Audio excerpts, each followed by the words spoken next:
Welcome everybody to our webinar on market access for immuno-oncology products. My name is David Sykes from PRMA Consulting, and I'm joined today by my colleagues Claire Jones and Casey Quinn. I will say a few introductory remarks and then be followed by Claire and Casey.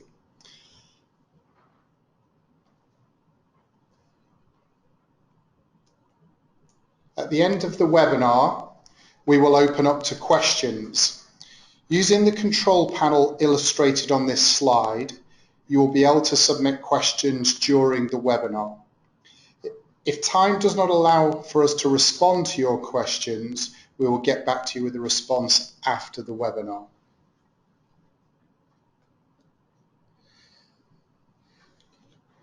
So thanks very much to everybody for their interest in today's exciting webinar around market access in immuno-oncology.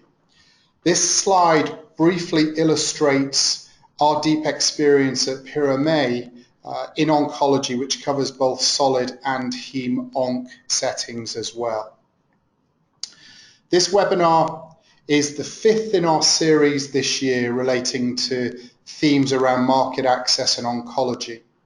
You can see the titles of our previous webinars on this slide.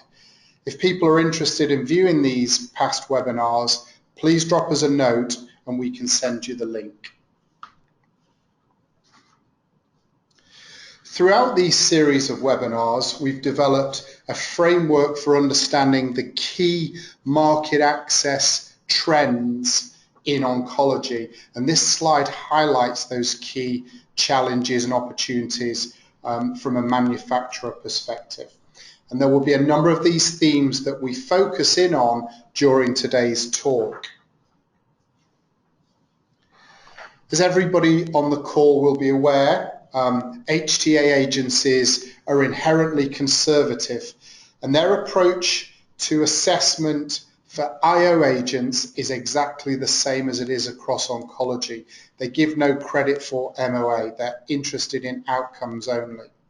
And what this slide does is it categorizes the submission requirements according to domains. And this is the framework which we've used for today's webinar and the previous webinars to be able to understand and dissect and articulate product value within the oncology space. We've used the PRMA Health Check as an analytical framework within our webinars and also to inform the development of actionable insights.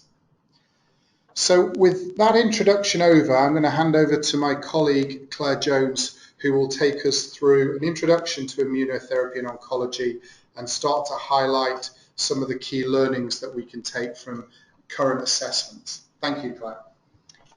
Thanks, David, and thank you to everyone for joining us today. I'd like to start with just three brief slides introducing immunotherapy in oncology.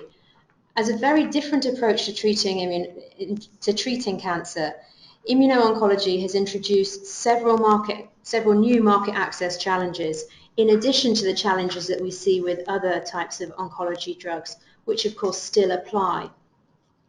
So how does immuno-oncology work?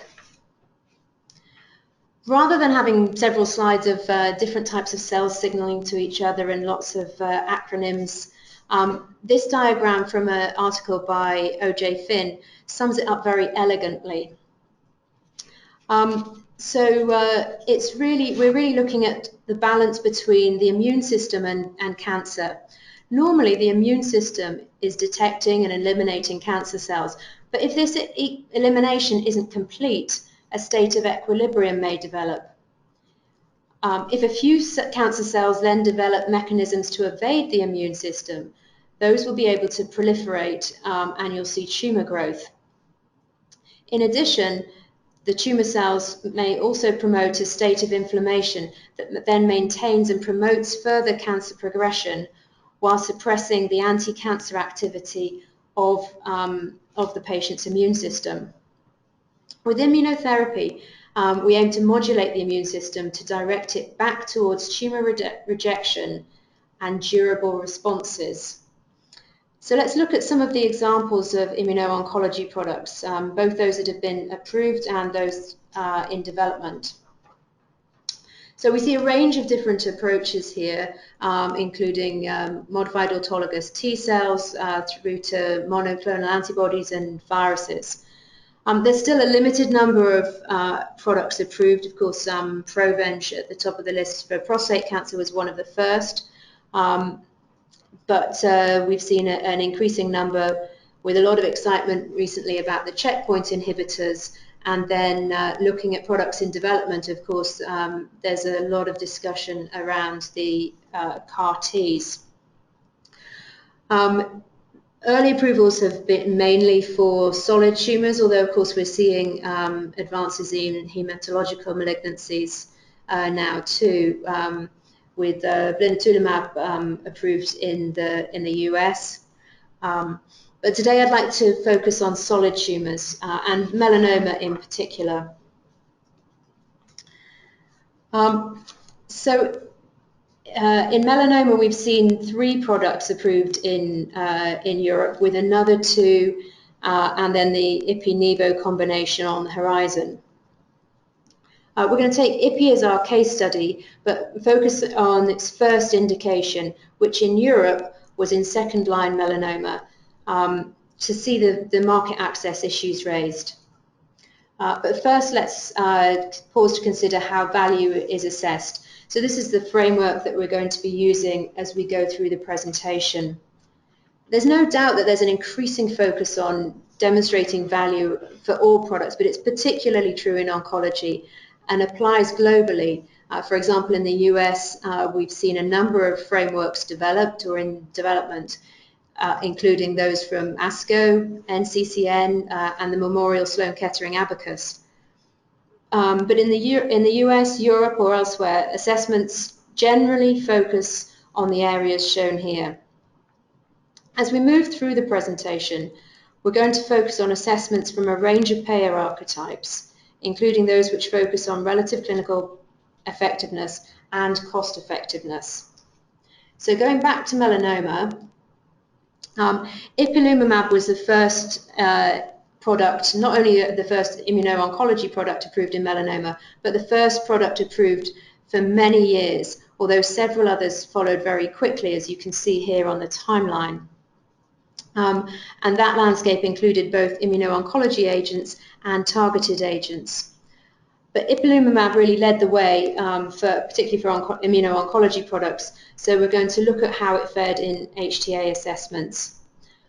But as we go through, please note that there were no special considerations made for this new class of therapy, either at the time or since. All oncology agents have been treated the same, essentially, regardless of mechanism of action. So this was the clinical data package presented for Ipi in second-line therapy of advanced melanoma, the first HTAs that it went through. I'm not going to go through the data in detail, but note that a significant overall survival gain was demonstrated. Survival rates improved, but at the expense of serious adverse events. So the feedback and the outcomes of HTA agencies' assessments are summarized on the next slide. Ipi launched into an area of extremely high unmet need, and yet it still faced a challenging time with questions about value for money, its place in treatment, and uncertainty around the outcomes. It was eventually recommended in most countries, but only after resubmissions and patient access schemes or discounts. So focusing in on the clinical value of ipilimumab, we'll focus on the clinical value of ipilimumab and HTA feedback on it, and then try to derive some learnings for other IO products. While most of the agencies acknowledged that a gain in OS had been demonstrated, the heterogeneity of responses was an issue. So a proportion of patients were having long-term responses, while others saw no benefit. Of course, this leads to high levels of uncertainty from a payer perspective. Looking at the comparator, GP100 was not considered as a standard of care. Dacarbazine and temozolomide were suggested by some agencies as more appropriate comparators. And the adverse events were serious. So the unusual AE profile was initially concerning, but it's now considered more manageable. And this is something that we've seen with other immuno-oncology agents as well. So, but now that that issue is out there, it's something that a variety of stakeholders will consider for IO products. So even for products in development, currently we're seeing it as an issue with the CAR-Ts, although here too there seems to be there seem to be approaches developed for managing the AEs, but safety will continue to be a focus from payers. They'll give it close scrutiny as they consider not only the quantity of survival, but the quality.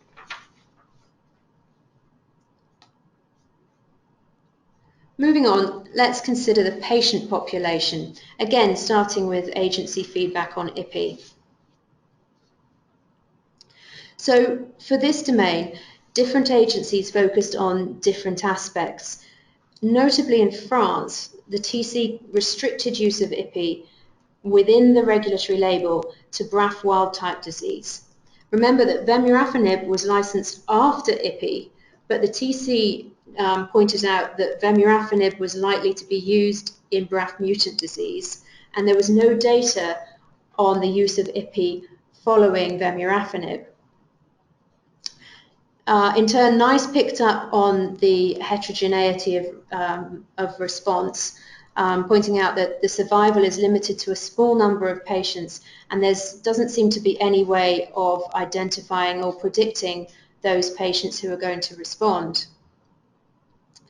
In turn, the SMC focused more on the generalizability of the trial results, noting that even though patients with untreated brain metastases or ocular melanoma were included in the licensed indication, they were excluded from the trial, and data on that population is therefore limited.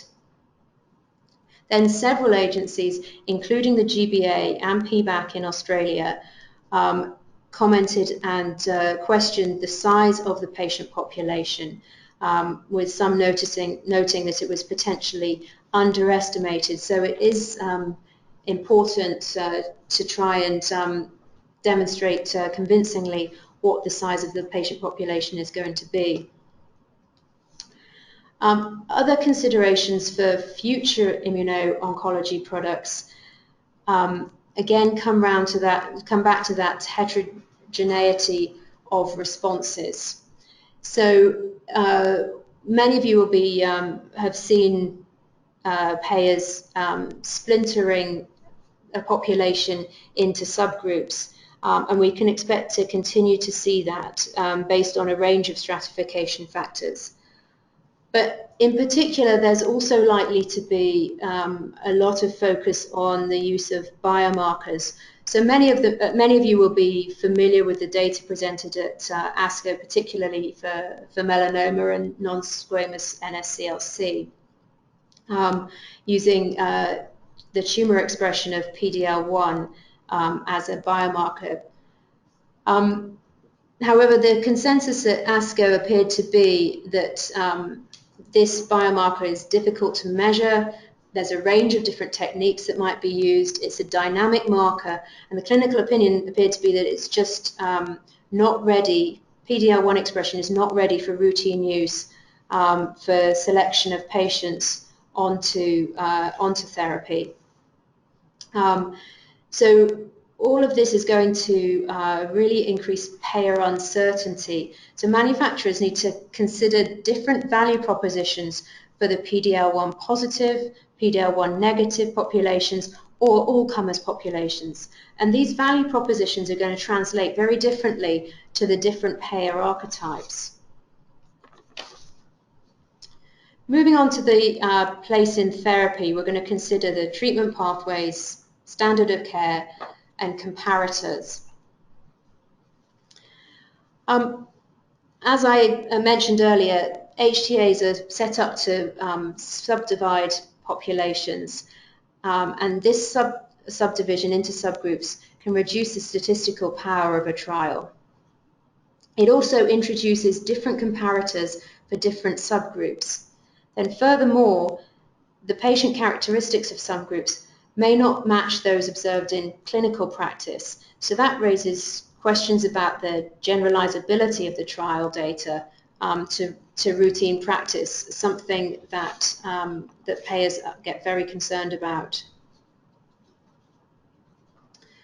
Just focusing in on those comparators and looking back at ipilimumab, in the early days of melanoma, when trials were set up, they were often against standard of care, whatever the standard of care at the time was, or in products that were not routinely used in treatment of melanoma, such as GP100.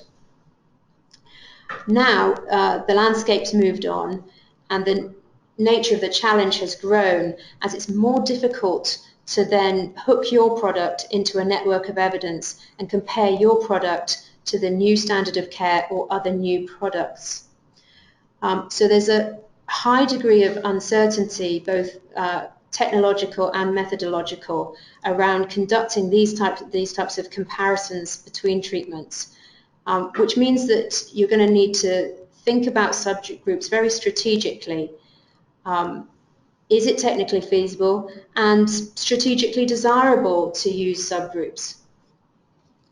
I think it would be a real challenge to design a trial in melanoma these days. You need to think about where there's remaining unmet need, what are you going to compare against, and then how do you hook into that network of evidence? So these are just a few of the key themes that my colleague Casey Quinn discussed in our recent webinar on subgroup strategy.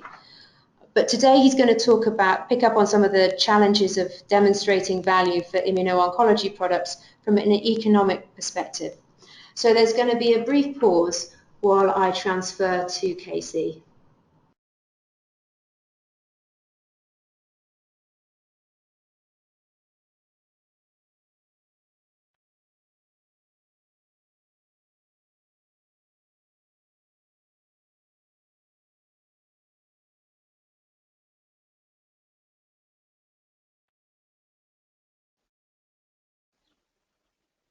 Thank you, Claire. Hopefully everybody can hear me okay.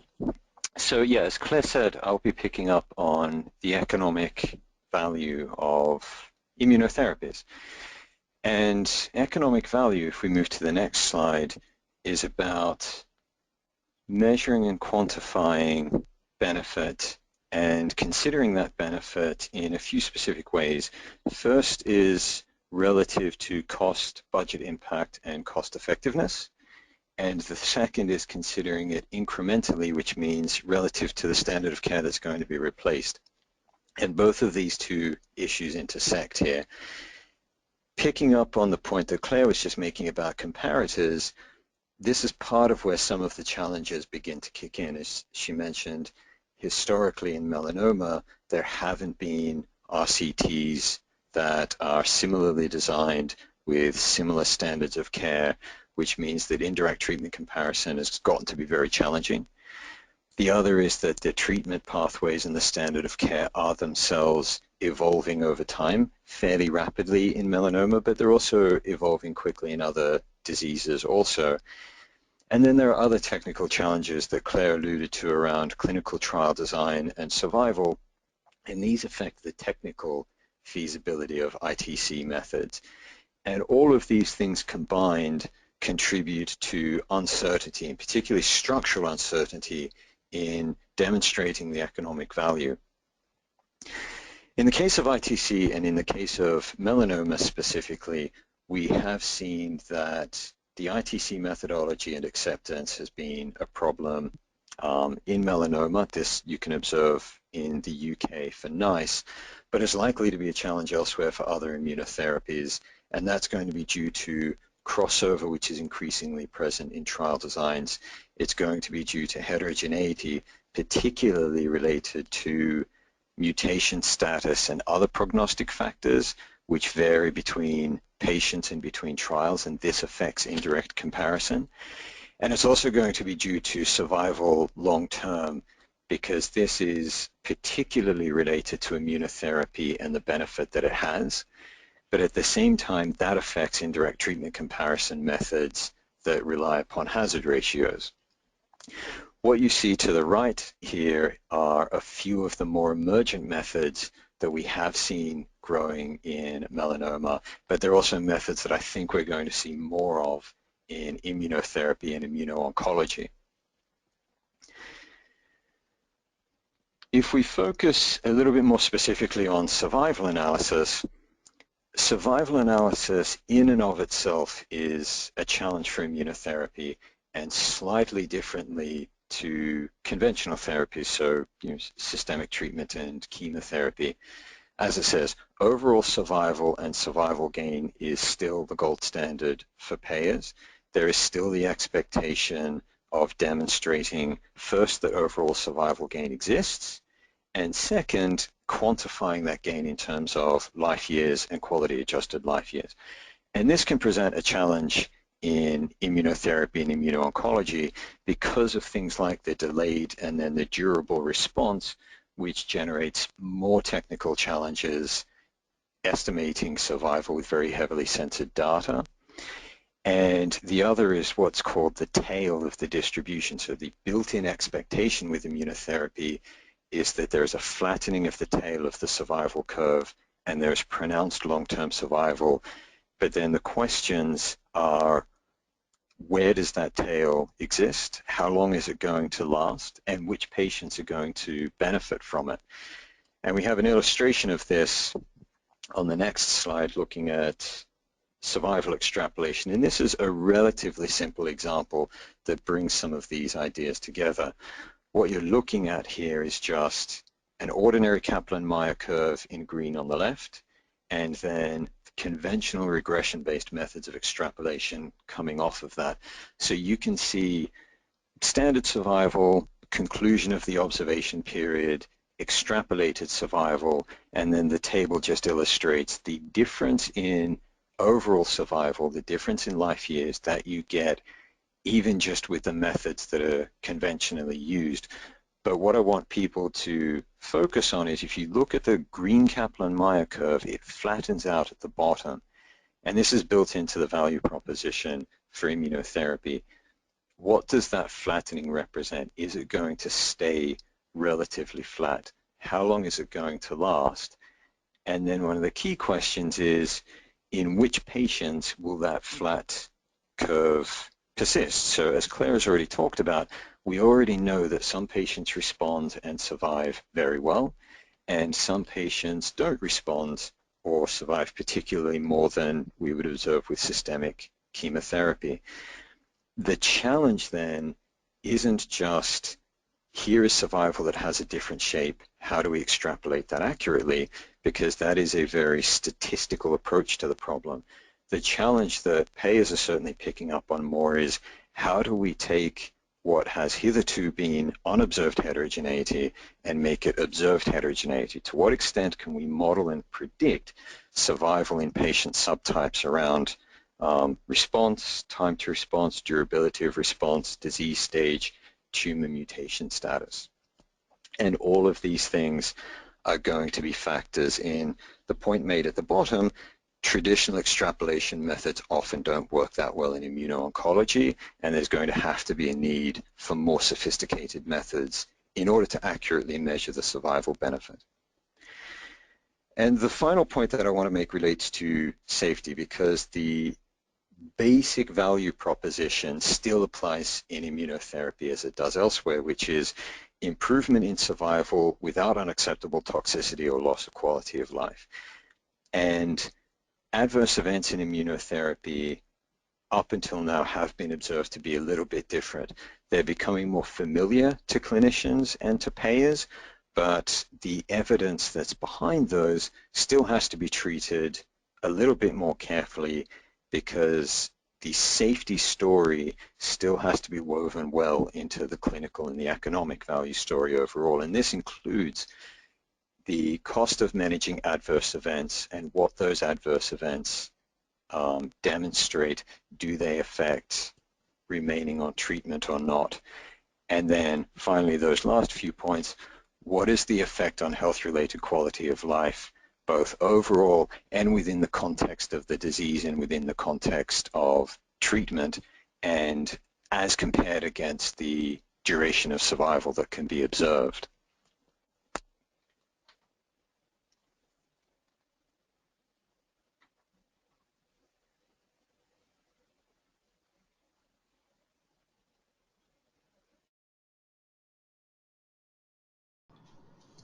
Thanks, Casey. So I just wanted to summarize in this slide some of the key things that we've heard, and these key issues are all relevant to the value of IO agents. And we started out aligning how IPI has broken down that initial barrier and some of the learnings that will apply to future IO agents.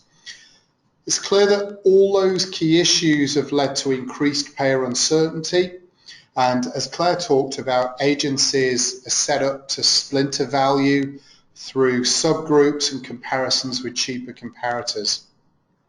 And the framework for demonstrating value that we've illustrated here all links through to the price and the price negotiation. And we're increasingly seeing higher levels of discounts for these drugs, and that's a trend that's likely to continue as well. And as Casey alluded to, melanoma has been the training ground for payers from an IO perspective.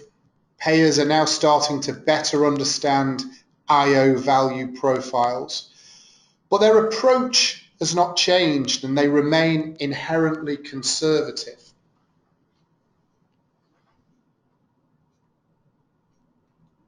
So what do we think that means? So as a manufacturer thinks about trial design in melanoma or in other indications like non-small cell lung cancer, like RCC, etc., they need to think very carefully through a number of different aspects. We've highlighted some of the recommendations on this concluding slide here. And the first relates to who is the eligible patient population, and that's at two levels. Firstly, I think we heard that there's an increasing trend to restrict patient populations from the label in the context of a reimbursement decision. And we've talked a lot about heterogeneity of response, or selecting in and out the right patients. And to reduce uncertainty, payers are looking for increased evidence about which patients are going to benefit from these IO agents. Also talked a lot about the importance of choosing comparators carefully, both from a trial-based perspective, but also designing ways which will allow you to feed into a network of evidence. So how do you use subgroups strategically to support your value proposition as a critical part in a rapidly evolving landscape that you're going to have to consider very, very critically. Casey's talked about the whole movement from a survival modelling perspective, and that's moved on very rapidly over the last 2 years. And there are different ways of approaching value assessment as it relates to survival modelling for IO agents. But I think it's clear from that tail distribution that there's a significant amount of value captured within the tail, and it's of critical importance for manufacturers to be able to articulate that. And I think it's also really important to think about how you build flexibility or contingency into evidence generation plans to ensure you're providing options for alternative value propositions as the environment and the competitive landscape and thinking around PD-L1 as a marker evolves. So that's the conclusion of the webinar today, and I'm going to open up for some questions now. So, Claire, the first question relates to mechanism of action and how this plays into HTA evaluations. Obviously important to understand the basis of this in the context of an HTA evaluation. Could you provide our questioner with a response to that, please? Yes, thanks, David, and thanks for the question. It's a very good one because often we hear about innovation being rewarded. But what payers are talking about when they talk about innovation is really outcomes. They're looking for step changes in outcome, and that's how they define innovation. So to all extents and purposes, how you achieve that step change and that breakthrough in outcomes doesn't really matter. So what I'm saying is that the mechanism of action doesn't really matter. It's really all about how you deliver it. If you can explain how the mechanism of action delivers the outcome, then that will help your case. But in and of itself, the mechanism of action really doesn't make a big difference. Thanks, Claire. The next question relates to the role of patient-reported outcomes or health-related quality of life in HTAs in oncology. So the question is, what is the role of PROs in the HTAs within oncology? Well, it's extremely important, and in fact, some of you may be interested to look at this September's Annals of Oncology, because there's a couple of articles about PROs and how to measure them in oncology trials. It's really critical to be able to demonstrate that you're not only prolonging, that you are prolonging survival, but that is not at the expense of quality of life. And so to do that, you have to include PRO instruments in your trials, and you have to think very carefully about which instruments to select. It's not necessarily the case that the best instrument will be the instrument that half the other manufacturers have used in their trial. You need to think about how your drug is delivering the benefit, the safety profile, and really what you're trying to demonstrate with the PRO instrument. And then, of course, you often you will need to include the EQ5D if you want to be able to go on and demonstrate utilities or calculate utilities. Although there are also arguments for mapping from a disease-specific instrument to utilities. There's another related question here about what do we mean when we talk about quality of survival? I think we can think about that probably on two levels. So that may mean that it may be in terms of the symptoms of the disease, so your symptoms aren't getting any worse, or ideally your product is providing some relief from the symptoms of disease. But it also means, going back to that AE profile, that you're not introducing any other anything else that's going to diminish quality of life as a result of the AEs or the safety. Yeah, and I think one of the interesting things there is, as manufacturers are traditionally used to reporting the AE profile to regulators, I think what we're seeing now is that payers are looking at this quality of survival and AEs very differently as well. So what they want to understand is how does survival, AEs, and the type and duration and intensity of those AEs impact quality of life. So I think that requires a step change in thinking, different ways of analysing and interpreting the data for payers compared to regulators as well. Next question, Claire, relates to combination agents. And so the question is, how do you think combinations of IO agents will fare in Europe from a reimbursement perspective? Well, that's a very good question, and it's something that's going to be upon us quite quickly. I think clearly there's a very strong clinical and scientific rationale for a lot of the combinations that are being investigated in trials.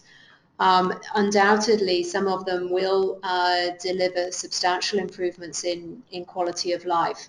But a number of the issues that we've picked up on today are still going to apply. For example, can we really identify those patients who are most likely to respond and have those durable responses? I think it also comes down to the price of the products and the economic value that goes along with the clinical value that can be demonstrated. So I think it's there are going to be challenges, but if manufacturers are willing to be pragmatic about this and also possibly accept reimbursement of some of these combinations within the regulatory label rather than the full extent of the regulatory label.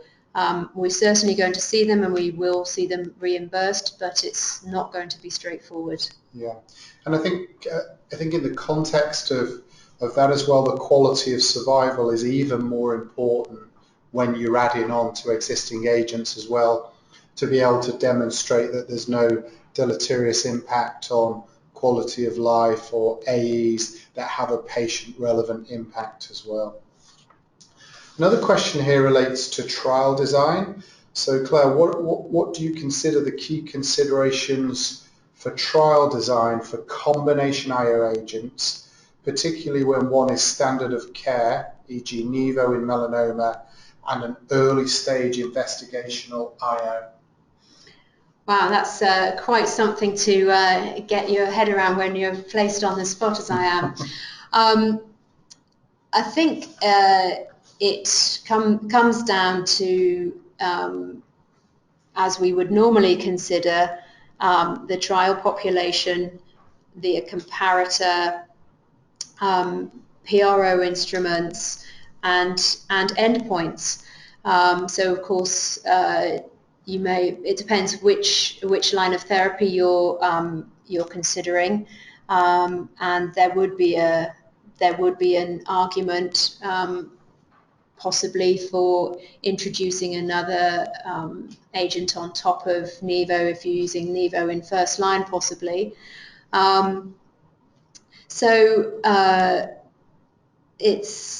It's all of those factors, but I think it has to start with carefully thinking about the patient population and any subgroups,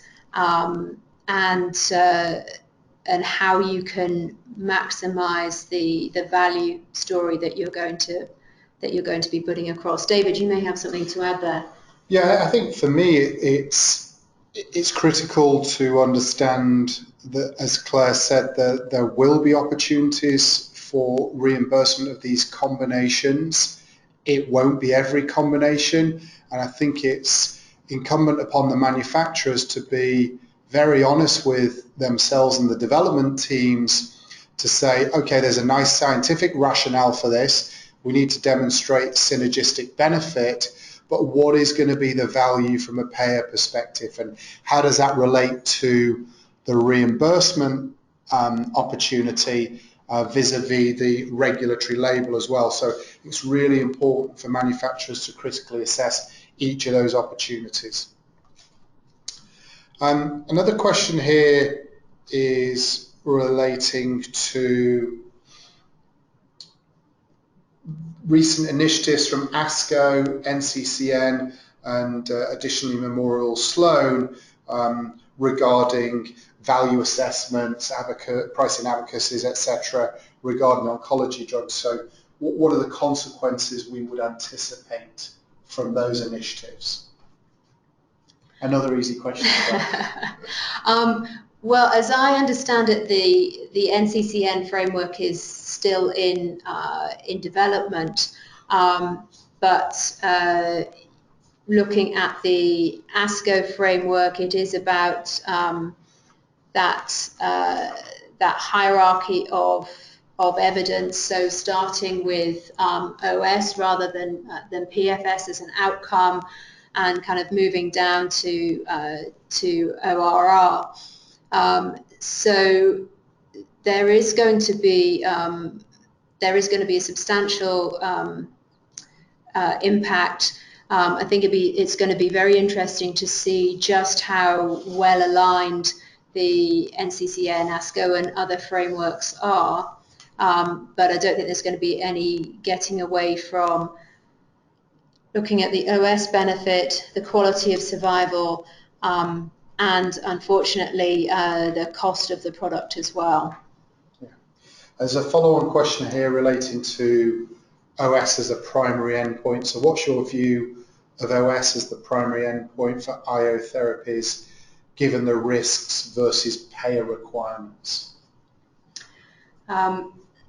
Yes, and I think it can be argued, of course, that OS isn't even a feasible endpoint, particularly for early line trials where some of these immuno-oncology agents are being positioned.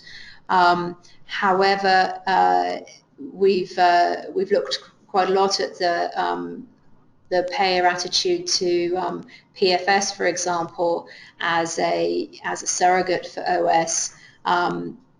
There are many agencies which still have a big problem with that, and I don't expect that to change. Furthermore, in immuno-oncology, PFS is not necessarily the easiest endpoint to work with because, of course, response can be delayed and difficult to define. So I think to maximise the value in the eyes of payers, every effort should be made to try to demonstrate overall survival. However, I think if you can present a very good rationale why it's not been appropriate, and crossover may be an issue. And it will be for a lot of trials. So you may be able to move away from it, but I think you'd have to demonstrate some kind of attempt to show OS. Yeah, just to add on to that, Claire, I think in melanoma and other areas where this is rapidly evolved, payer expectations have changed and they're all set around OS. In smaller indications, much like melanoma was 3 or 4 years ago, there may be a bit more license to move away from OS as a primary, and we're seeing that with a number of phase 2 single-arm launches, but it's clear that the starting point around the payer expectation is OS. Well, that takes us to the end of our allotted time, so thanks very much on behalf of Claire, Casey and myself for everybody's attendance, interest and questions. There are a couple of other questions that we've not been able to get round to, so we will follow up with responses to those individuals. If there are any further questions, feel free to follow up and address those on our email addresses. Thanks very much.